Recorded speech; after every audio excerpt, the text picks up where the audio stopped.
pa lang si Adolben Malabago Jr. gikahiligan na niya ang math. Kinitungod siyang pagsalmot sa mga competition nga maoy nakapaag ni kaniya nga masigugmaon pa ang mga numbers. Ug karon nga 18 anyos na si Adolben, nagpadayon gyapon siya sa pagsalmot sa mga math competitions. Ug karong bag-uhay lang, nahimo siyang third placer sa 26 PSQ National Finals diin iyang represent ang Cebu Technological University kung diin usa siya ka first year college student sa kurso nga BS Math. Ug karong buntaga, ato siyang himamaton ug ginailahon dinilang sa GMA Regional TV Live. Atong ilailahon mga kapuso, kini estudyante nga third place sa National Quiz Bowl gikan sa Cebu Technological University. Makauban nato Adolben Malabago Jr. Mayong buntag, Adolben, kumusta? Ug welcome sa GMA Regional TV Live. May muntag, Sad. Thank you for inviting me sa kanina show.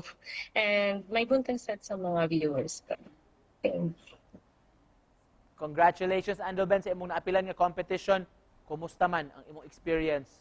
The whole experience was fun. Kay kanang first time na ko naka-adto sa Manila sa competition. So, it was really fun. So, sa pag-nationals, kay daghan kong na-meet ang mga tao, sa mga co-contestants. And sa competition, it was really fun, Sad, kay grabe maka-tense kay sahay. May we know unsa ni nga competition, Adolben, og para asa man ni? Kanang PSQ or the Philippine Statistics Quiz is a annual competition siya nagikuan sa Philippine Statistical Authority, Philippines PSA. Kanang purpose ana is to test the knowledge of students sa statistics and to a program for appreciation sa statistics. Giunsa nimo pag-prepare para nimo ang competition o ganong ikaw man ang napili nga representative sa inyong eskwelahan? Way before nationals, there are other levels before na ako siya na abdan. There were regional, provincial, and then institutional. So at first, pag October, I think it was October 4, nag-elimination round pa na siya sa eskwelahan. Sa amo, in my case, sa CTU, kanang nagpili sila og top 3 to represent the school for the provincial. And then pag elimination na ito na time, kay nakapasok ko sa top 3, so na-proceed ko sa provincial.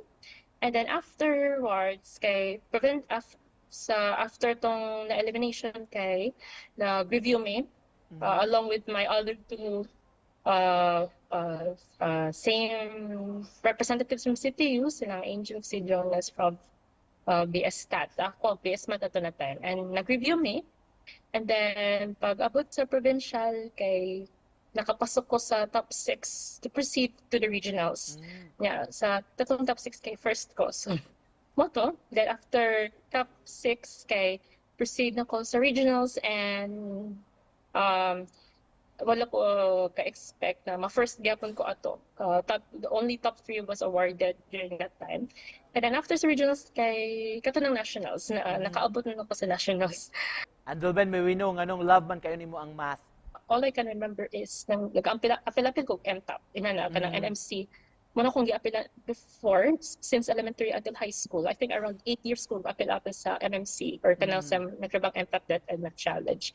And I think through those 8 years, dito na-develop akong interest sa math. Just to close this, Adolben, message nimo sa atong mga viewers karong buntaga. Sa kanina competition, din ako na-realize na sa ka-importante ang statistics sa atong kinabuhi. Like, sa kanang mga data na nakita ninyo everyday, kanang sa mga percentage, kanang inflation rate, kahit kanang recently lang, kanang involved sa statistics. So, my message is to have appreciate and learn more about statistics para makasabot sa kung nang sinitabo sa kalibutan karon. So sa status nga na kay dako jud na siya tabang dako kay ang role sa statistics sa atong kinabuhi. Muna akong message sa mga viewers karong adlaw. And Merry Christmas po. Salamat ug Merry Christmas sa nimudaan. Congratulations, Adolben Malabago Jr. Thank you. Thank you so much.